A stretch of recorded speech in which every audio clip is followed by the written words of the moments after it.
You have 12 new voice messages and 19 saved messages. New message. So, what's going on? Why did you block me on Snapchat? New message. Slide my ass. Hey, Jasmine, this is Martin. Can you call me back at this number? What's your number again? Oh, no. Call me back at this number as soon as you get it. Otherwise, I'll try to meet you at the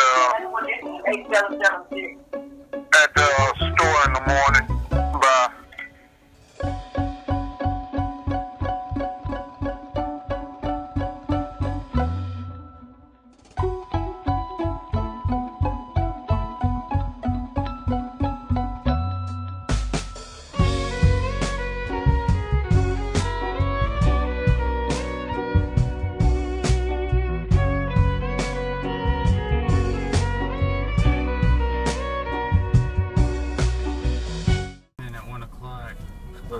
I looked at my brother and his fiance. They were sleeping at the bus stop, and I talked to my homeboy that I was chilling with, and I was like, bro, I need some money. He was like, yeah, I know.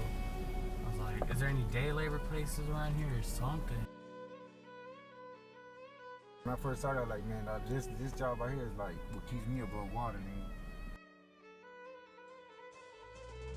Figure out what, man, I quit spending so much money and give me like a little efficiency or something.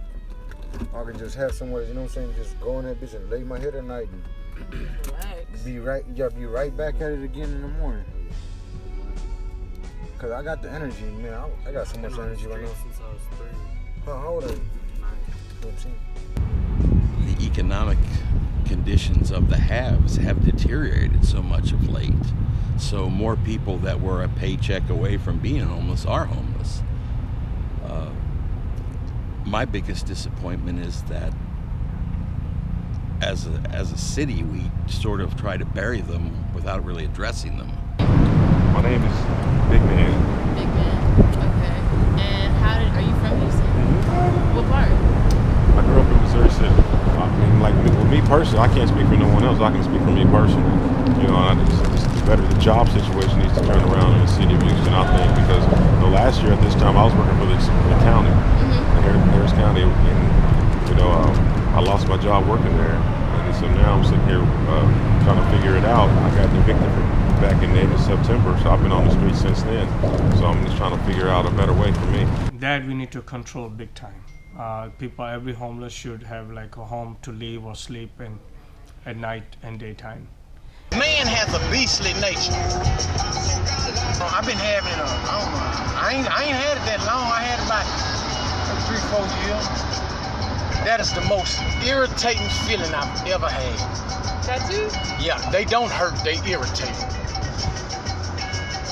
That is irritating. That shit irritates shit out of me. I told the dude, I say, look here, man, once you stop, and let's just put some ink on the needle, don't stop for shit. Don't stop for nothing. We in jail. It's extremely frustrating because to do any kind of therapeutic work, you have to have regularity. There has to be some structure involved. And it's hard to find structure for a person who doesn't know where they're going to sleep tonight or where their next meal is coming from. And so it's not like you can just have regular sessions with these people. You have to find them, and they have to be in a place mentally where they can actually do some work, but if they're using actively and they're already altered, you can't do work with them. So sometimes even when you get relieved that you found them and you can now help them, but they're in a place mentally and emotionally where you can't do any work with them anyway. Surah 2, Ayat 286. That's chapter 2, verse 286. That's out of the Quran. What does it say in the Quran? Basically, what it says: no man shall bear any burden he cannot carry. And that's me with the world on my shoulders. The good, the bad, and the ugly problems of everybody. So I know one thing: regardless of what it feels like right now, considering where I've been and what I've been through, I don't give a damn. I'm not into religion, but if we believe in a creator There's no way in the world you can tell me that in 49 years that my life is gonna end like this with nothing. You can't make me believe that. And I know things is finna get better. I have experience. I'm actually not from here, from California. What part? Compton. For real? Yeah. Kelly Park. Went to Crenshaw High School. All right.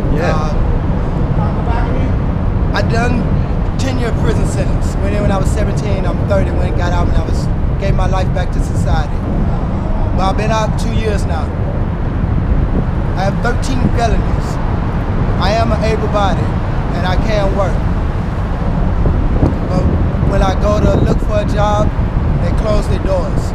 The problem was that this is no different from anybody. This could be any of us, you know? Yeah, we need all of this shit, Jasmine. Like, all of it. I don't give a fuck if you gotta put these motherfuckers, all 6 motherfuckers out on one street and do one street at a time. I really don't give a fuck. It's really no different for the homeless than it is anyone else with a mental health issue. We have yet as a society to embrace mental health as being no different than physical health or physical maladies. And until that happens, it's not going to change for anybody. Way back then, in the Egyptians and the Romans, it was like if you look at their architects, how they write and how they did maps, you already see spaceships. I'm finna say one thing. I'm finna say one thing. Okay, now I said this right here. I'm gonna say it again. God said I made all in all. Think about the movies, right? Think about the movie. This one movie, Predator. And I'm gonna leave it alone. See what you just said and think about the movie Predator. God said I made all in all. He pointing the movies out there for people that don't understand what's going on in that Bible. I have the love of God in my heart. I'm not racist, but that's what happens. And when we go to the churches, the church supposed to be for the people. And it's about what the city ain't doing. Church is what for they them. Trying to hide, they gonna put it out there. The church is for the people. That church is over there. And for the people, right? They call HPD, tell us get off their property. I already put the laws on the spot about that. This is in the Constitution. This is not nothing of the state of Texas. This is in the Constitution. The church belongs to the people. New message. Hey, what's up, Jasmine? This is Abraham. I just wanted to let you know that I'm calling in to see if you're going to be working tomorrow. I'm going to be up there. I sure do need the help. So hopefully I'll meet over with you in the morning, all right? All right, have a good night. See you in the morning. Bye. New message. Look, we had an awkward start, but I'd like to date you long-term as my girlfriend and see if you're interested in making a great life together. If you are, let's go there.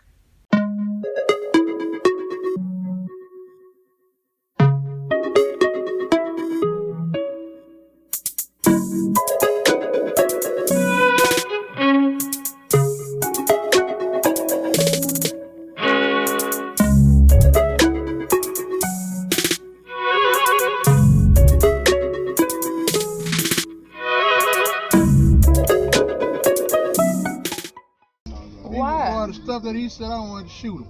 Why? I seen him before last week or whatever, and he packed on the bus. Man, the stuff that he was saying. Then he said he was in love with Jan. I said, man. You mean the music? Jazz music already. The music? So what you doing with that knife? I fucked up. And I done fucked up. Yeah. Jam. I ain't bullshit. I did a whole, just in a short period, I've been back. I came back on my birthday. Since I've been here, I had about 4 fights. And I tried to kill this nigga. That nigga just was faster than me. I ain't lying, John. That nigga would have to be faster than me. What are you gonna kill him over, eh? I had some dope, right? And I was making a transaction. And he don't know me. And so he came over there and said, what's going on here? I said, what you mean, what's going on? Finna hit this lick. Oh, ain't nobody hit no lick over here, nigga. This my shit right here. You know? Man, you got me fucked up. Go call the HPD and ask them if this yours, nigga. the way that I see it is the people that are on the streets for certain reasons. Some do choose. I have seen a lot of people that they do this. They want the money by begging and doing whatever they do with it. I offered a lady, we do the blanket run, I offered a lady the other day a blanket and a scarf. It was like 30 degrees outside, and she pushed it back into my car and said, I want your money, I don't want handouts. And I was like, isn't that a handout either way? But I'm just trying to be nice. And she just like threw it back in my car. I was like, okay, I'll give it to somebody who wants it. Somebody who's laying on the street with a freaking piece of plastic around them. From one place to another. They moved them out from under that bridge, okay, to over here under this bridge, you know, and they're setting up tents. They didn't do that when I was out here, so they're making it comfortable for them. They're renting out their tents. Renting the tents? They're renting their tents out for people to go in there and smoke crack and rent them out for an hour or two. The whole point of the exercise, Jasmine, is to grow. You know, and as the company grows, then we all grow with the motherfucking company. But if we ain't growing this bitch, then we can't realize no individual and personal growth. Very true. Yeah. Yeah. I don't know how you feel about money, but like I like that shit. Here. And how I got familiar with this area was from people that I work with. I used to pick them up over here with my truck every day around 6:30. I used to be in the parking lot over here, and I worked for a cleaning company. And they would pay y'all $40 a day to work 6 hours. And some days... I've heard that story many times. People treat people who are less fortunate like they're piece of dirt, like they're piece of trash. I've heard that story at least 100 times. Yeah. You know what I'm saying? In the last 2 or 3 months, people are always doing people that way. They'll get people to go to work for them, Yeah. and they don't pay them. Right. Or they'll tell them, we're going to give you $50, and they give them 20. Right. And then it's a big fight, and they say, well, I'll call the police on you. I heard somebody actually got arrested for that. The guy didn't pay the money, and got to a big fight, and he got arrested. So, I mean, I've heard that story many times. That's why I said it ain't all about getting jumping. You gotta know how to serve them, man. Right. Toes and all. Nah, serve Toes, Serve them. You got to look good. There's more to it. Oh, I know how to serve them. I take my girl's bag. Like bubble bag. I run the water. Nigga don't much enough. Like literally, you know. Okay, off to one thing, gets jumping up here and thinking that's all it is about, man. Not the toes. Shit, all that go. What you saying? He said the toes. All that. All that go. I like pretty feet. Nah, yeah, my baby mama. Nigga, That's the only girl I used to paint her toes. Like me, OG, I like warm, pretty toes. Yeah, all right. We get on the metro in front of everybody. Guess what? I'm gonna put them in my mouth. I ain't gonna do no Oh, man. Hey, you get on the metro rail, her toes looking like that.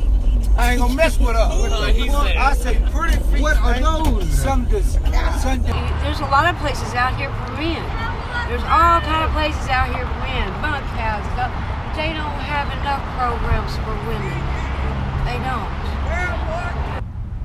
People are fond of saying, well, you know, they just need to take a shower, get a shave, put on some clean clothes, and go get a job.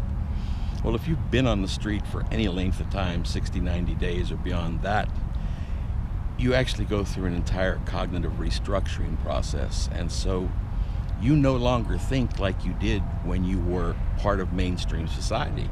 Once you enter the homeless society on a long-term basis, that cognitive restructuring provides you the tools that you need to exist in that environment, but not necessarily to communicate with or interact with traditional society. Tell me a little bit about yourself. My name is Gordon Reginald Cooper III. Gordon, we were out at Shipley's, huh? Yeah. Okay, yeah, we met there. That's why you get to get it. All right, I remember. So, Okay. Go ahead. Okay. Go ahead. What happened was my mom was the reason that I cared about things and became a Christian. My mom was the reason my dad ever loved anybody. My mom was the reason any of us in the house would ever have character. So when my mom passed away, it was time for everybody else to have character. Because my mom loved my dad had to move on, and I was my mother's and my dad's and the world. Because that's the way all of us were raised. It's not a new era, but you are called and you're called upon. And that's simply the answer. It's strength in numbers, but it seems like they're trying to separate our numbers. It's like divide and conquer. and basically, to tell you the truth, they're winning. It sucks. It's like seeing people go through things. I've seen people in wheelchairs to little kids, and it you can't reach out to everybody. And no matter how hard you try, it's pretty sad. He wanted, matter of fact, he wanted $3 for a dime sack so he can go buy him a Kush square. He needed $3 more. He had $1. Kush is more valuable than the. Man, Kush ain't no He said $3. I mean, he said, man, give me $3 for this dime sack. It was like a 15 sack. So I can go give me a Kush square. But I was like, man, what I'm gonna do with that? I'm like, ain't nobody gonna buy that off me in here. But I've seen a couple of my friends who were just alcoholics who started using Kush, turned them into a completely different person. He walked around, talked about it, talked to himself, was real paranoid, and as a matter of fact, he died right over there up under that bridge. He went to sleep and never woke up again, but he was an alcoholic out here for years, and when he got on that Kush, he went to sleep and never woke up again. Oh man, Bobby was TKO.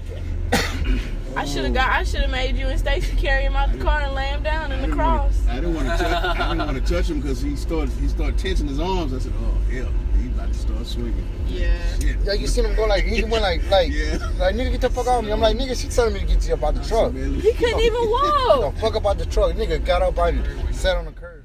We never sold Kush in our location, so I don't know anything about like how the experience is, but heard from a lot of other smoke shop there who was selling, or a lot of customers saying, oh, you should sell it, you make a lot of money off of that, and extra. It's not any different really than patients that you deal with on any other kind of substance that they're abusing, although the risk behaviors are greater because of the unknowns with Kush, and you really don't even know what you're smoking depending on the brand. My heart got real erratic, out of control, and I thought I was supposed to have a heart attack, and I was scared. I was scared to move. I was in somebody's house, and we were all using drugs, and I was scared that if I died, that they were going to drag me out in the hallway or drag me by the dumpster, you know. And then I started thinking that somebody poisoned me, and I just got really just crazy. Yeah. Really, really scared. Well, I can say, as far as Kush, I have had some friends that, unfortunately, they left this earth too early because of it. Yeah. But, you know, it's a synthetic, you know what I'm saying? And so, like, once you try to find a job, you know, we can't have marijuana in our system. It have to be clean. So, you know, it's stressful. This is reality. It's stressful day in and day out. Having to deal with reality, what you're going through sober, drive you crazy. They're all synthetics, and so the real risk is who's producing them and what kind of controls are in place. Yes, I'll tell you exactly. It's the drug we chose on the street that's the lesser God. Children of a Lesser God is about a woman that was deaf, that was normal and more virtuous, but she was silent. Drugs are for the silent who cannot be quiet and would make a noise. You see, heroin is rock and roll, crack is street Cadillac when you have nothing and you can't eat and you can't speak English. Heroin is when you can't speak English, you don't know anything, and you love everybody. People are so that you cannot do drugs and focus yourself and become a person again. You see, people do drugs because they know they were supposed to be right and it wasn't correct. That's the only reason you do drugs, is because it must be corrected by God and you're not going to say anything. That's why people use drugs. And that's the escape route for most people. That's the escape route for most people that's on drugs. Yeah. You know, the thing about it is that the vast majority of the people that's out here probably not even homeless. You know, and I say vast majority, I have to be careful with that number because it is quite a few of us out here that are homeless, really are homeless. But when I think about issues that people come up with regarding the homeless people, I see them being part of the issue, not the issue itself. But it's not any different than like the recent conflicts they've had with trying to build affordable housing. The people that qualify for affordable housing, the homeless people, they're not welcome in certain zip codes within the Houston area, and so they tend to congregate in the heart of the urban center in downtown. Some shit in. I don't never go in none of these niggas' bags. No telling what the fuck be in them bags still. In Dallas, we got some homeless motherfuckers. They take out of the dumpster behind Sonny Brand and make their lunch out of Sonny Brand. They make minor scenes to try to excel their effort to try to help us out. I've been out here for like, what, 10 to 15 years. I know pretty much the different groups who come and feed. They ran all the legitimate groups off. The ones that's feeding us now, bringing us bologna sandwiches, the same ones you get when you go into county jail, it's the same ones feeding us now. Because when they come from that parking lot, they gonna park right at the house where the lawman stay. And they not feeding us because they care about us. You're not gonna bring me the same thing they give me in that county jail and tell me that's love. Right on, we know it. And ride off and say Merry Christmas. The drug is so cheap till I don't know what they're going to be able to do to stop that. It's $3, come on. Yeah. $3 a joint, we're never going to stop that. And they're around, people die every day. I live about 4 blocks from here, and I see the ambulances up here, the fire trucks. This is every day. A lot of us now, they sign up for the houses are zeros. If you're a zero, you gotta wait. What do you mean a zero? What is Zero means you last in line.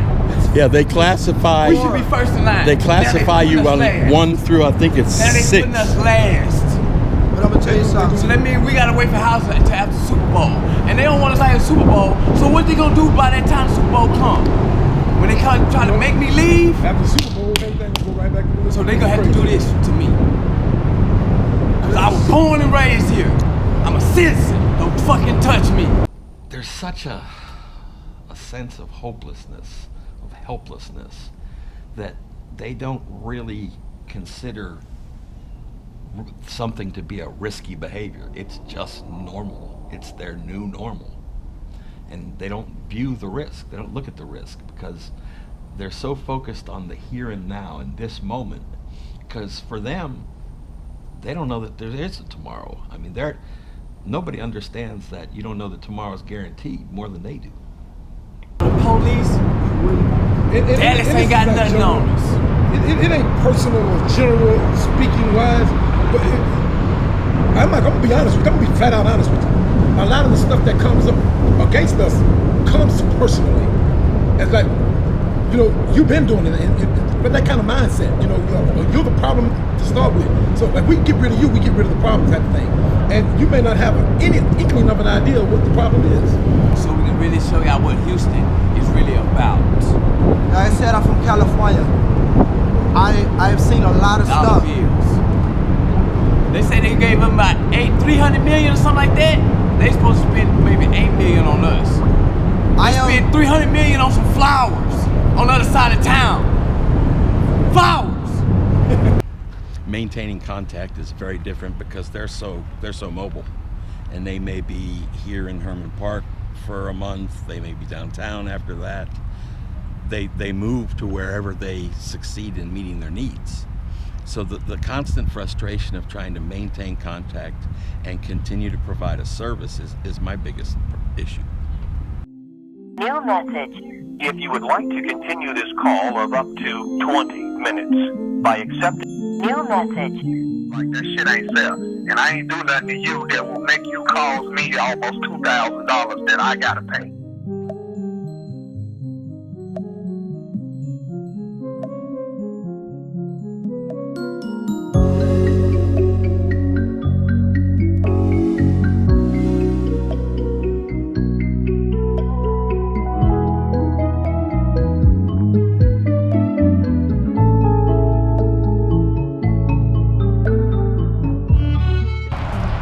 why people use drugs.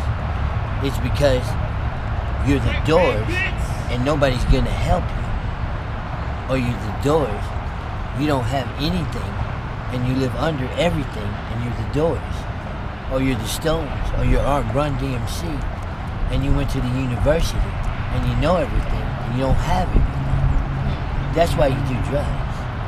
Run DMC went to the university and graduated and they didn't have anything. The Stones didn't have anything and became everything. The Beatles were going to become the Beatles because there weren't any Beatles and they needed the greatest band that ever was that loved everybody more than ever anybody can be loved. You do drugs because God doesn't use words and that's all you fucking hear. That's your answer.